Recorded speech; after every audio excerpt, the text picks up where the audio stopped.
The night was cold, darker than usual, and the streets were empty. The rain fell hard from a sky without stars, each drop hitting the cracked pavement like small stones. Shadows moved between the broken lights, but no one stayed outside for long. Only one figure walked slowly through the wet streets, a woman with tired eyes and bare feet. Her name was Lira. She had no coat. Only a torn blanket wrapped tightly around her shoulders. Her long hair was wet, sticking to her pale face. And her hands shook as she held the blanket close. The water on the ground was freezing, but she didn't stop walking. She had been walking for hours, searching for any place that would let her in, but no home wanted a widow like her, on her planet when a woman lost her husband. She lost everything. Her family turned away from her. Her neighbors avoided her, and strangers whispered that she carried bad luck. It didn't matter that she had done nothing wrong to them. She was a curse. To them, she didn't deserve warmth or shelter.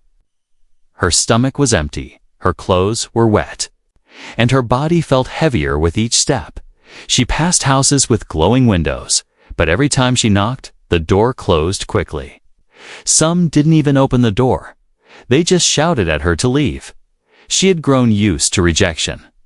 But tonight, the cold was worse than she remembered. A sudden gust of wind made her stumble, almost falling to her knees. The blanket slipped from her shoulder, and the icy rain hit her skin like knives. She pressed her lips together, forcing herself to keep moving. If she stopped, she would never get up again. Her people's city was beautiful in the daylight, with tall crystal towers and wide silver roads, but at night, in the rain, it felt like a graveyard. The only sound was the rain splashing against metal walls. Her breath came out in white clouds, disappearing into the darkness. She turned down a narrow alley to avoid the main road. That was when she saw it, a shadow standing still at the far end. Tall, broad-shouldered, not shaped like her people. Her heart jumped.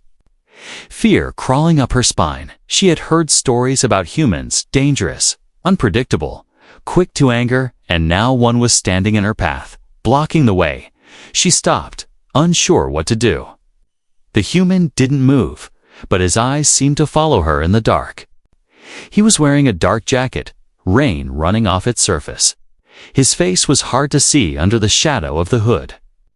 For a moment, neither of them spoke. Only the sound of rain filled the air. Finally, the human took a slow step forward. Lira's grip on her blanket tightened. Another step, and she considered running back. But her legs felt weak, too tired to run far. The human's voice broke the silence, low and calm. "You'll freeze to death out here." Lira didn't answer. She had no reason to trust him, but his tone wasn't threatening. It was almost worried. He stepped closer, just enough for her to see his face. His skin was lighter than hers, his eyes sharp but not unkind. He looked like someone who had also known cold nights. "I have a place nearby," he said slowly. "It's warm, and you can rest." Lira shook her head quickly, taking a step back. She had been offered help before, and it had never been safe. The human didn't move closer this time. Instead, he pulled something from his jacket, a small thermal pack, and tossed it gently on the wet ground near her feet. "Take it," he said. "It'll keep your hands warm." Lira looked at it but didn't move. The heat rising from it was tempting. But she couldn't forget the stories her people told about humans. Still, her fingers were numb, and she couldn't feel the tips anymore. She crouched slowly, keeping her eyes on him, and picked up the thermal pack. The warmth spread quickly through her palms, and she exhaled, almost in relief. "What do you want?" she asked finally, her voice shaking. "Nothing," the human replied. "Just don't want to see someone die in the rain." Something in his voice made her hesitate. It didn't sound like a lie, but before she could say more, a loud noise echoed down the street behind her. She turned quickly and saw two alien patrol officers in the distance. Scanning the streets with bright lights, her chest tightened. They were looking for her. The human's eyes followed hers, and he spoke quickly. "Come with me now." Lyra's mind screamed to run the other way, but her body moved on its own.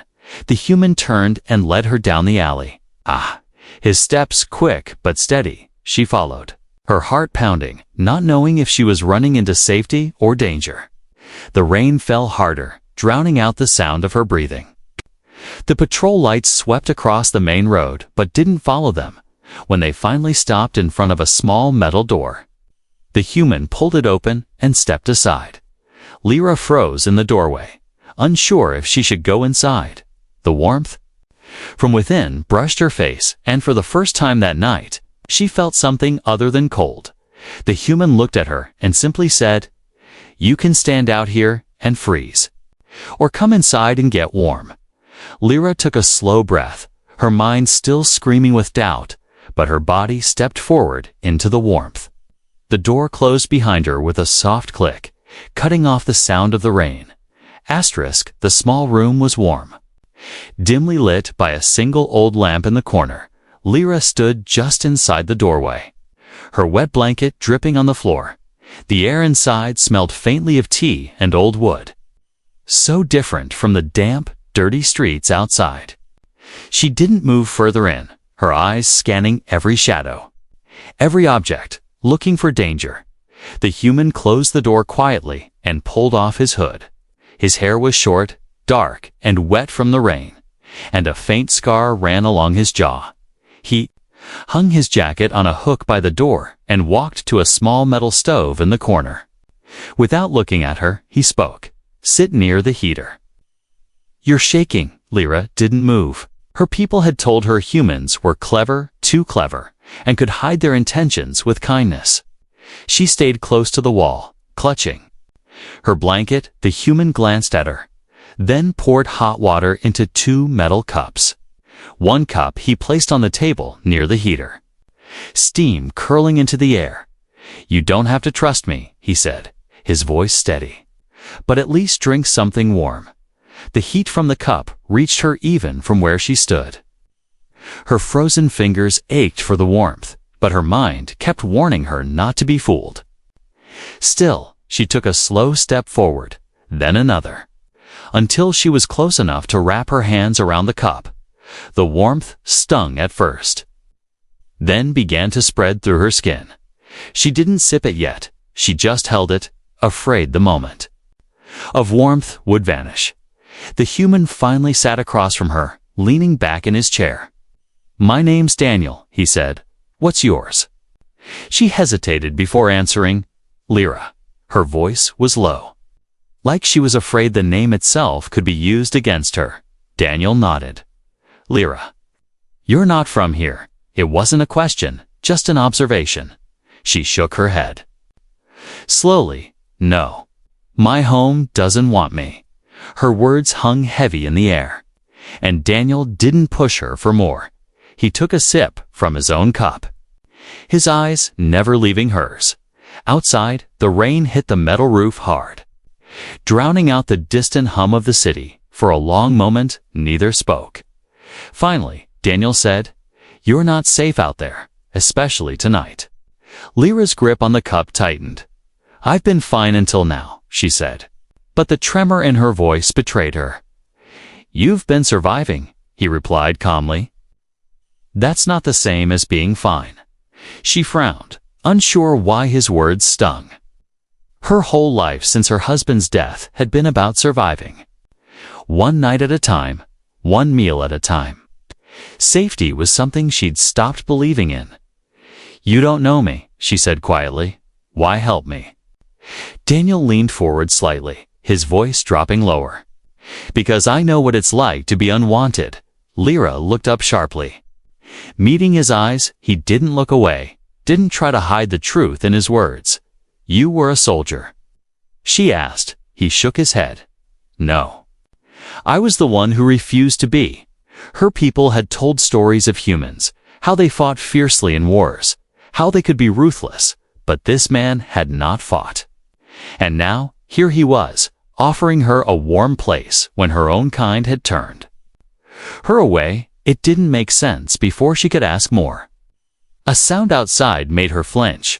A faint crunch, like boots on wet ground. Too close to the door, Daniel's expression changed instantly. His eyes sharpened, his body tensed. He held up a hand for silence and moved to the small window. Lifting the curtain just enough to look, two figures stood in the rain. Their armor glinting under the weak streetlight, alien patrol officers the same kind Lira had seen earlier. They were scanning the area. Moving slowly toward the door. Lira's heart pounded. "They're looking for me," she whispered.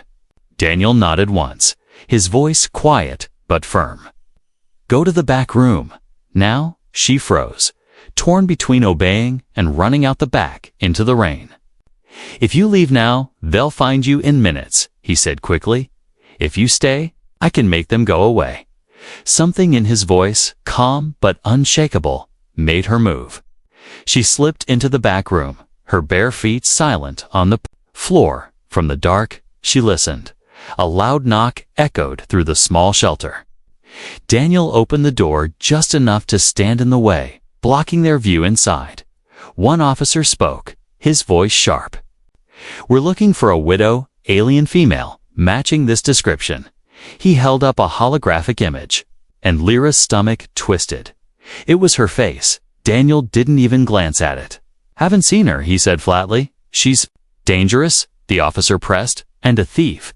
Daniel's voice didn't change. "So are half the people in this city. Check somewhere else." For a tense moment, no one moved. Then, with a grunt, the officers turned and walked away, their boots splashing in the puddles. Daniel closed the door softly and locked it.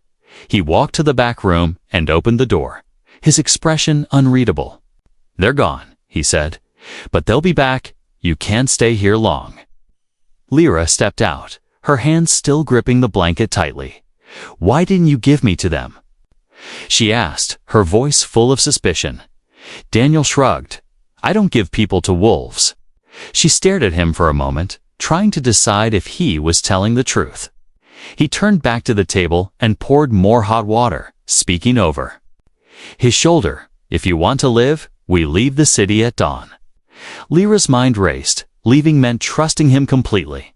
But if she stayed, the patrols would find her. The warmth of the small shelter suddenly felt fragile, like it could vanish at any second. And for the first time in months, she wondered if maybe she had just met the only person who might save her. The rain slowed by morning, leaving the streets covered in silver puddles that reflected the pale sky. Inside the shelter, the air was warmer, but the tension between Lira and Daniel was still thick. Neither had slept much, the fear of patrols always close behind their thoughts. Daniel was packing a small bag. Water, food, a folded blanket, his movements quick and practiced. Lira sat near the heater, her blanket wrapped tight, watching him silently. She wanted to ask where they were going, but the question that burned more was why. Why would a human risk himself for her? Finally, she spoke. "You said you know what it's like to be unwanted." Daniel didn't look at her. "I do." Her voice was softer. "Tell me." He zipped the bag closed before answering, "After the war, I refused to fight for my own people." Lira frowned, not understanding. "In my world," he continued, "that made me a traitor. Soldiers called me a coward, and my neighbors wouldn't speak to me. No one would hire me." His hands paused on the bag's strap. "When you're not welcome anywhere, you learn to live alone." Lyra's eyes lowered, her fingers brushing the frayed edge of her blanket. "I know that life," she said quietly. Daniel glanced at her. "Tell me." She hesitated, her chest tightening. Her story was not one she liked to speak aloud. But something in his steady gaze made her feel he would not mock her. "My husband died in the war," she began, her voice almost breaking on the words. "It was an accident, a building collapse, but his family said it was my fault. They said I distracted him, that I brought him bad luck." Daniel's brow furrowed, but he didn't interrupt. "In my culture, widows are a curse," she continued. People believe our shadows bring sickness. Our touch brings death. She let out a weak laugh, bitter and tired. They burn our clothes, take our homes, and leave us with nothing. Daniel's jaw tightened, his eyes colder than before. That's not a curse, that's cruelty. Lira looked at him. And you think humans are different? He met her gaze evenly. I think people are people. Some will throw you away. Some will stand in the rain with you. Silence filled the room for a moment. The distant sound of a hovercraft passed outside, a reminder that the city was waking. Daniel finally slung the bag over his shoulder. We leave in an hour. The patrols will be thinner then. Lira hesitated. And if they catch us? Then we run, he said simply, and we keep running. She didn't answer. Part of her wanted to trust him, but the other part feared this was all a trap, yet deep inside. Something told her that this man's words carried truth. She had been abandoned by everyone else. But he had stood between her and armed officers without hesitation. Daniel handed her a small packet of food. Eat, you'll need the strength. She opened it slowly, the smell of fresh bread surprising her. Her people rarely baked bread. Like this, and the warmth of it in her hands felt almost like a gift. She ate in small bites, watching him check the small weapon at his side. You carry that for protection? She asked for emergencies, he said, but I'd rather not use it. The moment was interrupted by a faint tapping sound from the roof. Daniel froze, listening. The tapping came again, slow, deliberate. Lira's pulse raced. Patrol, she whispered. Daniel shook his head slightly. Too light for armor, could be a scout drone. He moved quietly to the window. Lifting the curtain only a fraction, a small drone hovered in the mist above the street, its red sensor scanning. The ground, Daniel's voice was low. They're searching building by building. Lyra's throat tightened. They'll find us. Not if we move now, he replied, already pulling on his jacket. They stepped out into the damp morning air. Daniel leading the way through narrow alleys. Every few steps, he stopped to listen. His head turning slightly. The streets were quieter now, but every sound seemed sharper, more dangerous. Lira stayed close behind him, her bare feet silent on the wet ground. As they passed an abandoned market, Lira's eyes caught a familiar sight, a mural painted on the wall. It showed a family holding hands under a warm sun. Her heart twisted. She remembered painting something like that with her husband before the war. She stopped without thinking, staring at it. Daniel turned back. Lira, his voice low but urgent. We can't stop. She tore her gaze away. But the memory followed her as they walked. The sound of her husband's laughter, the feel of his hand in hers. Then the sound of the collapse, the dust filling the air, his voice shouting her name before it went silent forever. Her chest tightened, and she stumbled slightly. Daniel steadied her without a word, his hand firm on her arm. You okay? He asked. She nodded quickly. Not trusting her voice, they moved on, the market fading behind them. Lira wondered if the ghosts of her past would ever stop following her, or if they would haunt her forever. And in that moment, she realized. Daniel had his ghosts too. Maybe that was why he didn't flinch when he saw hers. When they reached the far edge of the district, Daniel slowed, scanning the road ahead. Beyond the last row of buildings lay the open trade route that led toward the human refugee sector. It was their way out, but also a place with no cover. If we cross now, we'll be seen. Daniel murmured. We wait until the next freight. Transport passes. Lira wrapped her blanket tighter, her mind drifting back to his earlier words. Some will throw you away. Some will stand in the rain with you. She wasn't ready to believe it yet. But as she looked at Daniel standing watch for her safety, she felt a flicker of something she hadn't felt in a long time. Hope. The wind had picked up, carrying the damp smell of rain through the streets. Daniel and Lira stayed hidden. In the shadow of an old supply building, waiting for the right moment to cross the open trade route. They could hear the faint hum of engines in the distance. A sign that the freight transport was coming.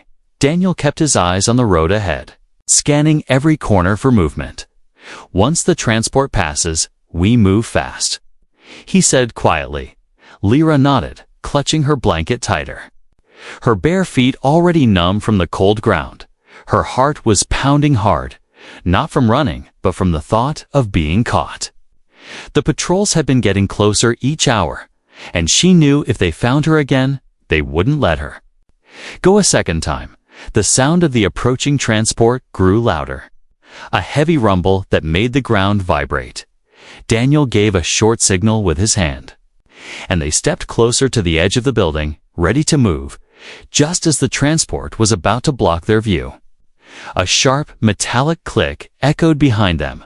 Daniel froze instantly, his hand going to the small weapon at his side, Lira's. Breath caught. She recognized that sound, the sound of an alien patrol rifle being armed. "Don't turn around," a cold voice ordered from behind. Daniel didn't move, his voice calm but firm. "You're making a mistake." A second voice, harsher, replied.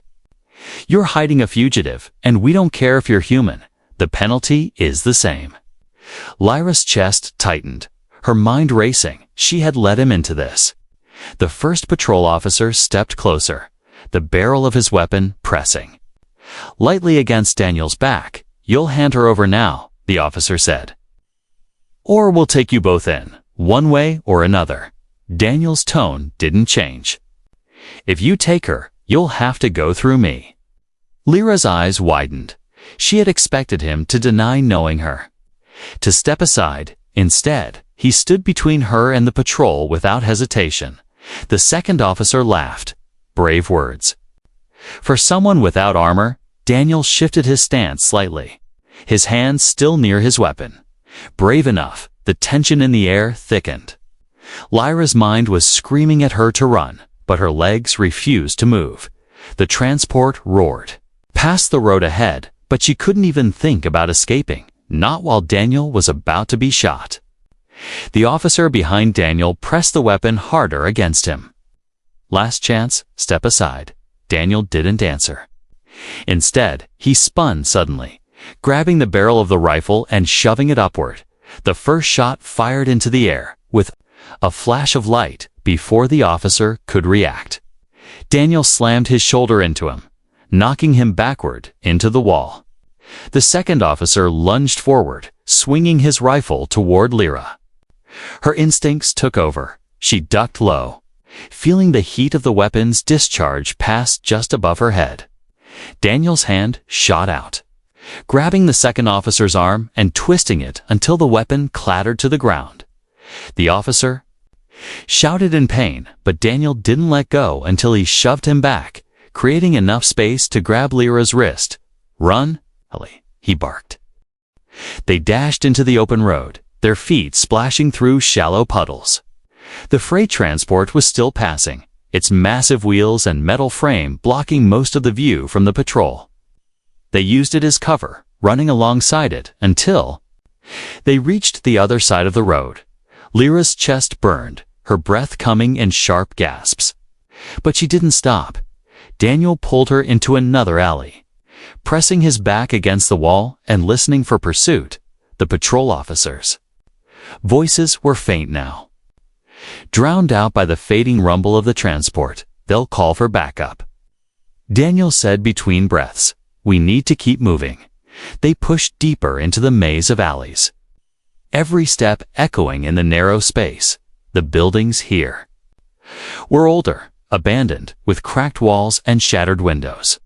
It smelled of rust and damp stone, but it was better than being out in the open. Finally, Daniel slowed, pulling them into the corner of an old workshop.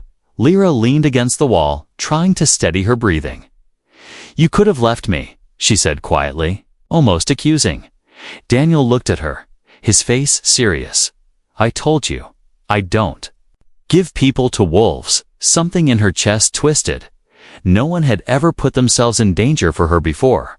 She wanted to ask why, but the words caught in her throat. Instead, she simply watched him check the weapon, reload it, and scan the alley again. His movements were calm, practiced. Ike had done this 100 times before.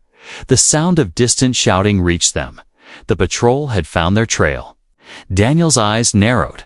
They're not giving up. Lyra's pulse quickened. Then what now? He looked at her for a long moment before answering, now. We disappear completely. They can't find what's not there. She didn't understand what he meant, but the determination in his eyes made her nod. He stepped closer, lowering his voice. If you trust me, we can make it out of the city alive, but once we start, there's no turning back. Lira swallowed hard, her fear and hope clashing inside her. She didn't trust easily. Not anymore, but in this moment. With danger closing in from every side, he was all she had. She nodded once. I trust you, for the first time. Daniel's mouth curved into the faintest hint of a smile. Good, he said. Then let's get you somewhere they'll never think to look. The alley was quiet for a moment. But both Daniel and Lira knew it wouldn't stay that way. The patrol's shouts in the distance were getting sharper, more organized. They had lost them for now, but the net was closing. Daniel's eyes scanned the old workshop they had taken shelter in. Rusted shelves, broken tools, dust thick on the floor. He set his bag down on the ground and knelt beside it. We can't keep running blindly, he said. Pulling out a folded map of the city, Lira stepped closer, still holding her blanket tightly. Her eyes darting to the entrance every few seconds. They'll check every road out of the city, she said. Daniel nodded. Which is why we won't take a road. She frowned, confused. Daniel tapped a point on the map. A faded mark along the city's outer wall, maintenance tunnels. He explained, most people don't know they exist, and the patrols avoid them because they're unstable. Lyra's voice trembled slightly. Unstable. As in dangerous. Dangerous, Daniel admitted, but better than certain capture. He traced the path with his finger, showing her how the tunnels would lead to an abandoned freight station near the border of the human refugee sector.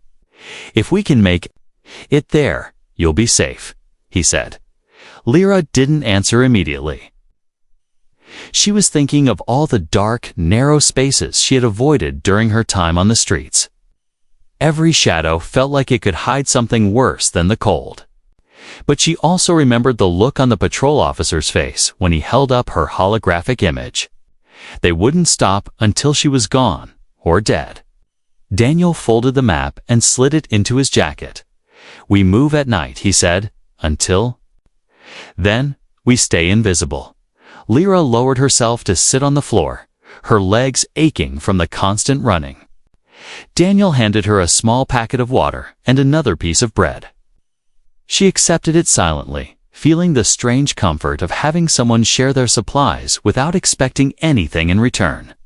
For a while, they sat in silence. The only sound the distant drip of water somewhere in the building.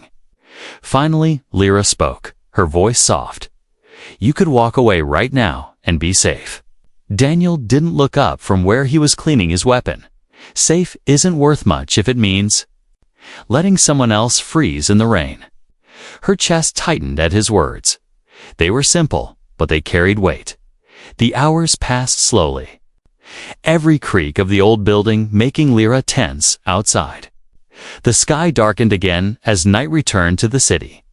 Daniel stood, shouldering his bag. Time to go. Lira rose reluctantly, her legs stiff, but there was no room for hesitation. They slipped out into the narrow alley, keeping close to the walls. The city at night was a different kind of dangerous. Shadows seemed to shift, and the occasional sound of footsteps echoed from streets they dared not enter. Daniel moved with purpose, leading her through twisting side paths until they reached the outer industrial district. Here, the air smelled of rust and oil. The buildings, tall and silent like sleeping giants, They stopped beside a massive drainage grate at the base of a wall. Daniel crouched and pulled at the metal, the old bolts creaking loudly in protest. Lyra's eyes widened. This is the way. Daniel gave a faint smirk. Not pretty, but it'll get us where we need to go. With one final pull, the grate came loose, revealing a dark tunnel beyond. The smell was damp and earthy, and a faint trickle of water ran along the floor. Daniel went in first, lowering himself carefully, then held out a hand to help her down. Lira hesitated, looking into the darkness, but then took his hand and stepped inside. The sound of the outside world faded almost instantly. Replaced by the hollow echo of their steps, the tunnel was narrow, forcing them to walk single file. Daniel kept a small light in his hand, its beam cutting through the darkness just enough to show the way. Lira kept her blanket wrapped around, her other hand trailing along the damp wall. After a few minutes, she broke the silence. "How do you know these tunnels so well?" Daniel's voice was calm. "I've used them before, once to get into the city. Once to get out." She glanced at his back, wondering what kind of life he had lived before she met him. He didn't seem like a man who belonged to anyone. Place a sudden noise made her stop, a faint metallic clink from somewhere ahead. Daniel's hand went up instantly, signaling her to stay still. They waited in silence. The sound coming again, closer this time. He leaned toward her, his voice barely a whisper. "We're not alone down here." Her heart began to race. The tunnels could hide many things. Other fugitives, desperate thieves, or worse. Daniel motioned for her to step back into the shadows as he moved forward slowly. Light angled low. The noise grew louder. The sound of something dragging along the floor. Then, from the darkness, a figure emerged, hunched, covered in rags, its eyes glowing faintly in the light. It stopped when it saw Daniel, its head tilting. Lyra's breath caught, unsure if it was a threat or just another soul hiding in the dark. Daniel didn't lower his weapon, but his voice was steady. "We're just passing through." The figure said nothing, only watching them for a long moment before slowly stepping aside. Daniel nodded once and gestured for Lira to follow. As they passed, she could feel the stranger's gaze on her, but it didn't move closer. When they were far enough, Daniel spoke quietly. "Not everyone down here is dangerous, but you never take chances." Lira nodded, clutching her blanket tighter. They continued on, the tunnel sloping downward toward the freight station that could be their way to safety. But in her gut, Lira knew the real danger was still ahead, waiting for them in the dark. The tunnel air grew heavier as they moved deeper.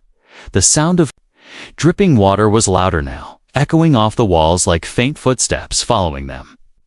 Daniel's light cut a narrow path through the darkness, revealing the wet stone floor and the thin stream of water running along the edge.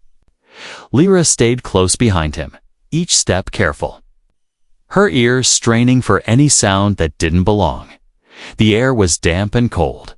Her skin prickled for another reason, the sense that they were being watched. She glanced over her shoulder more than once, but the darkness swallowed everything beyond a few meters. Daniel spoke quietly, without turning. "Don't look back too much. If something's following, I'll see it first." The tunnel narrowed ahead, forcing them to move single file through a section where the ceiling dipped low. Daniel crouched slightly, leading the way, his hand brushing the wall for balance. Lyra's blanket snagged on a piece of jagged metal sticking out from the wall, and she had to tug it free. The sound too loud in the silence. Daniel paused, his hand lifting in warning. Then came the sound, faint but clear, boots hitting stone, the pace quickening. Lira froze, her breath catching. Daniel's tone sharpened. "They found us."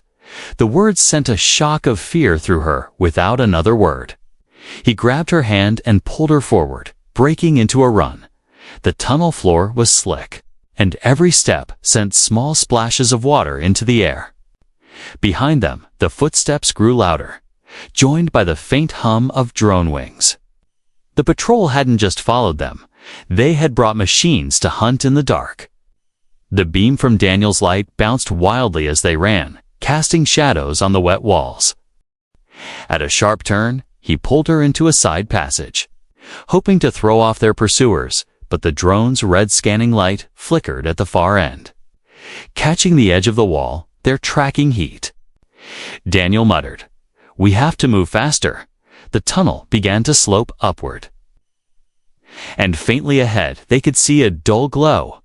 The freight station Lyra's chest ached, her legs burning from the sprint. But the sight of that light pushed her forward. They could make it. Then a loud metallic clang behind them made her flinch. One of the patrols had fired, the shot striking the wall and sending shards of stone flying past her face. "Keep running," Daniel shouted, his voice firm but urgent. The tunnel opened suddenly into a wider chamber, filled with rusted pipes and large maintenance platforms. Daniel scanned quickly and pointed to a ladder on the far side. "Up there, it leads to the station floor." They sprinted across the chamber. But halfway there, a shadow dropped from one of the platforms above. A patrol officer, weapon raised. Daniel didn't slow. His movement sudden and sharp as he grabbed the officer's rifle and shoved it aside. The shot fired into the ceiling, sending sparks down in the same motion. Daniel slammed his shoulder into the officer, knocking him off balance. "Go, Lira," he barked. She hesitated for half a heartbeat, watching him struggle with the armored figure. Then she forced herself to move, racing for the ladder. Her hands gripped the cold metal, and she climbed quickly, her legs trembling but refusing to stop. Below, Daniel managed to twist the rifle from the officer's hands and throw it into the darkness. The officer lunged at him again, but Daniel ducked and shoved him backward into the stream of water. By the time the officer regained his footing, Daniel was already at the base of the ladder, climbing fast. They emerged into the lower level of the freight station, dark, dusty, and filled with the smell of rust and old oil. Massive cargo crates stood like silent towers, blocking most of the open space. Daniel pulled Lira down behind one of the crates, just as more voices echoed from the tunnel below. "They'll be here in seconds," he said, scanning the maze of crates. He spotted an old maintenance cart on a nearby track. "This way," he whispered. Pulling her toward it, the cart was small, built for 2 people, and sat on rails that ran out of the station toward the border. Daniel jumped into the driver's seat and began working the controls, his hands moving quickly over the rusted levers. Lira climbed in beside him, her heart pounding. "Does it work?" she asked, her voice trembling. "We're about to find out," he said. A loud thud from behind made her turn. The patrol had entered the station, their footsteps heavy on the metal floor.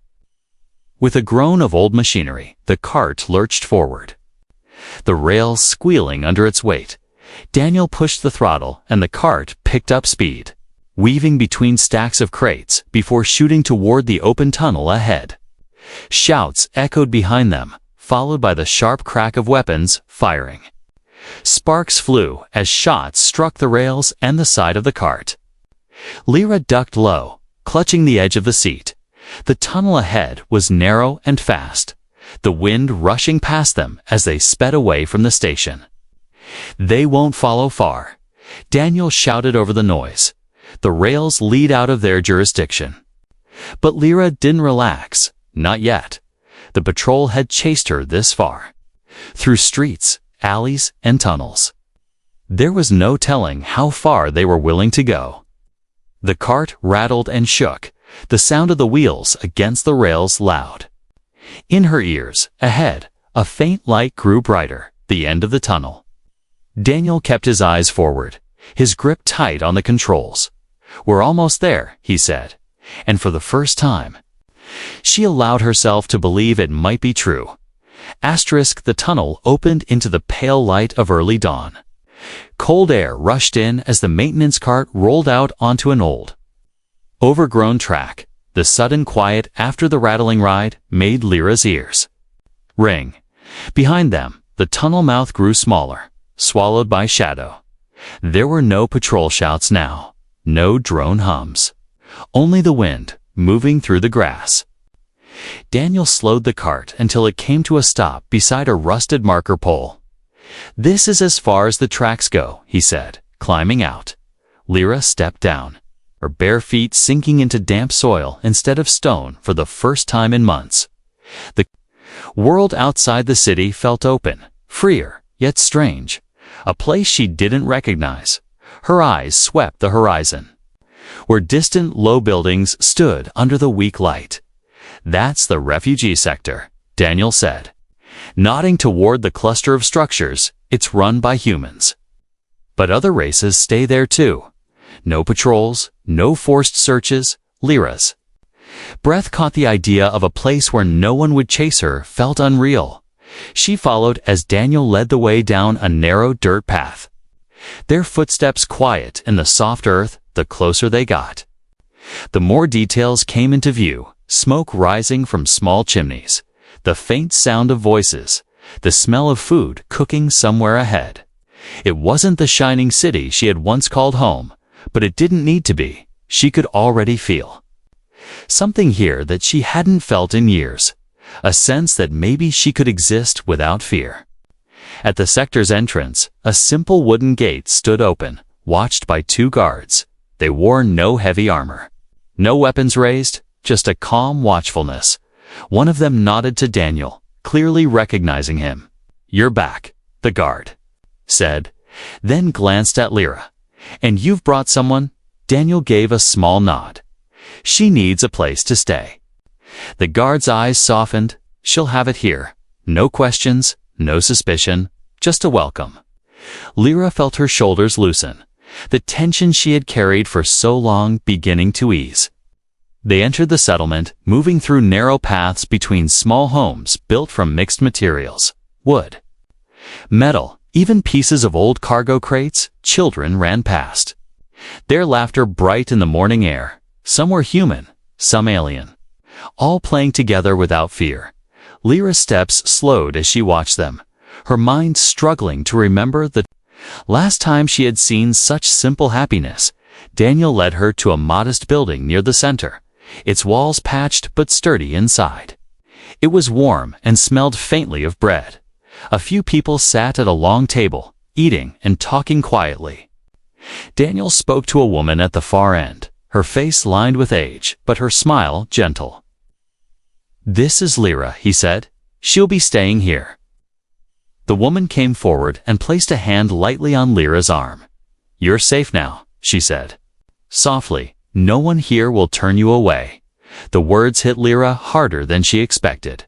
She felt her throat tighten, her eyes sting. She managed a small nod, not trusting herself to speak.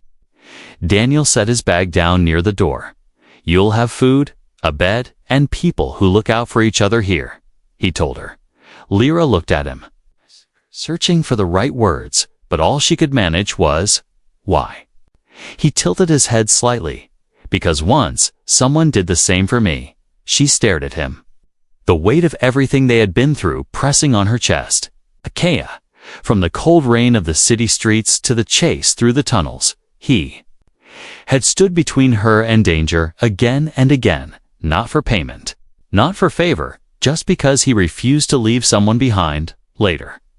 When she was shown to a small room with a real bed and a folded blanket at the foot, she stood by the doorway for a long time. The walls were plain, the furniture simple, but to her, it felt like the most precious place in the galaxy. She ran her hand over the blanket, soft, warm, untouched by the rain. Her mind kept going back to the night she first saw him in that alley, the shadow she thought was danger. Now, that shadow had become the only light she trusted. That evening, Daniel came to check on her, leaning casually against the doorframe. "You settling in?"